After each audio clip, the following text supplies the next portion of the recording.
আসসালামু আলাইকুম। ইদানিং আমাদের চারপাশে খবরের পাতা উল্টালেই মনটা এক অজানা আতঙ্কে শিউরে ওঠে। যে সমাজ হওয়ার কথা ছিল মা বোনদের জন্য সবচেয়ে নিরাপদ আশ্রয়, আজ সেই সমাজ ধর্ষণের মতো জঘন্য অপরাধ মহামারীর আকার ধারণ করেছে। কিন্তু কেনই পতন? কেন মানুষের ভেতর থেকে পশুর চেয়েও অধম এই হিংস্রতা জেগে উঠেছে?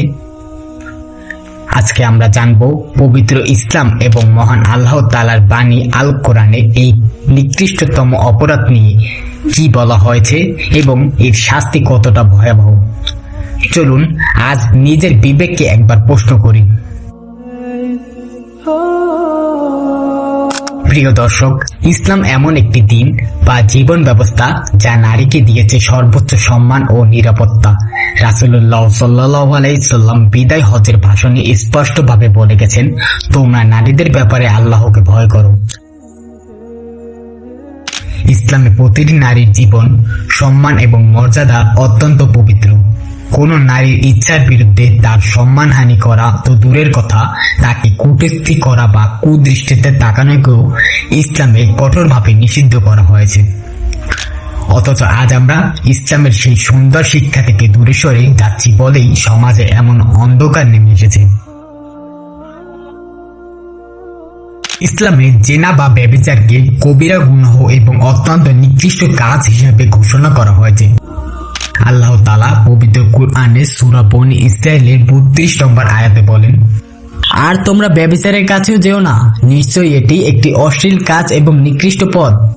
একটু লক্ষ্য করুন, আল্লাহ কিন্তু শুধু ব্যভিচার করতে নিষেধ করেননি, বরং তার কাছে যেতেও নিষেধ করেছেন।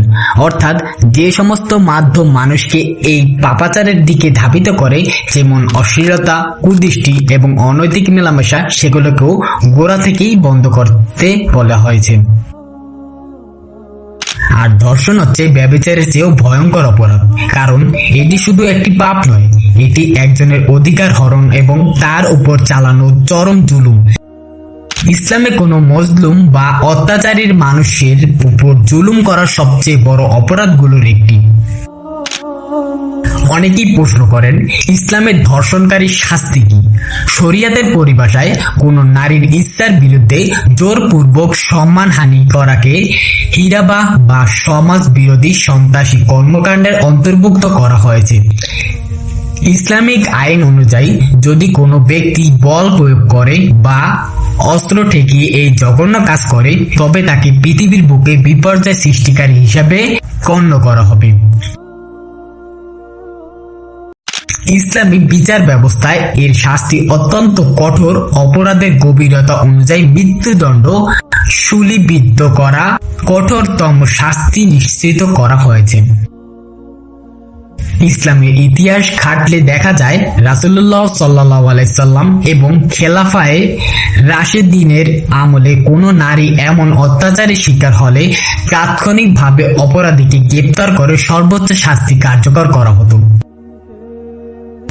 ইসলামে অপরাধীর কোনো ক্ষমা নেই, কারণ ইসলাম সমাজের শান্তি ও পবিত্রতা বজায় রাখতে বদ্ধপরিকর। প্রিয় ভাইয়েরা, আমরা শুধু আইন বা কঠোর শাস্তি দিয়েই কি সমাজে পুরোপুরি বদলানো সম্ভব?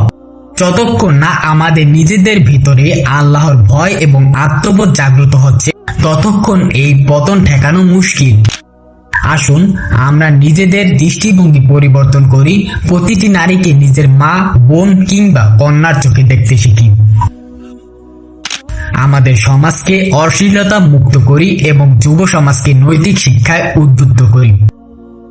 মহান আল্লাহ আমাদের সবাইকে সহিহ বুঝ দান করুন এবং আমাদের সমাজকে এই মহামারী থেকে রক্ষা করুন। আমিন। ভিডিওটি ভালো লাগলে এবং সমাজের সচেতনতা বৃদ্ধির ভূমিকায় রাখতে চাইলে অবশ্যই শেয়ার করুন। দেখা হবে পরবর্তী ভিডিওতে। আল্লাহ হাফেজ।